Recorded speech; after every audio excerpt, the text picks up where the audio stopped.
Ош шаарынын мэри алмашты. Бакытбек Жетигеновдун ордуна Жогорку Кеңештин депутаты Жеңишбек Токторбаев дайындалып, учурда ал Ош шаардык мэриясынын жамаатына тааныштырылып жатат, бирок чагылтыруу үчүн жергиликтүү басылмалар киргизилген жок. Жаңы дайындалган мэр Жеңишбек Токторбаев жамаатка тааныштырылган соң журналисттерге маалымат берди. Ал алдыдагы пландары менен бөлүшүп, мэрияда эч кандай кадрдык өзгөрүүлөр болбойт деп ишендирди.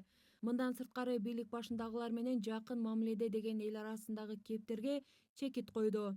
Мен урматтуу президент Садыр Нуркожоевичтин штабы иштеп барып мамлекетти шаарды көтөрүш керек, чогуу иштейли деп тапшырманы койду. Буюрса мынакей назначение болду. Шаар үчүн, мамлекет үчүн иштейбиз. Иштейбиз буюрса. Баары жакшы болот. Камчылык кыдырша ичмеген сиздей мындай жакын дос байланышы бар да. Ушул жөнүндө Байланышыбыз бар.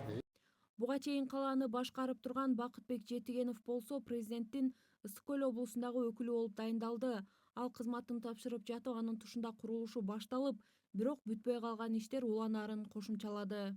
Жолдор боюнча ошонун баарын мына былтыр эми жолдор жасалды, мурдагы жыл жасалды. Дагы эң негизги жолдордун баары быйыл баштайлы дегенбиз. Анан чоң каражат бөлүнмөк республикалык бюджеттен буюрса.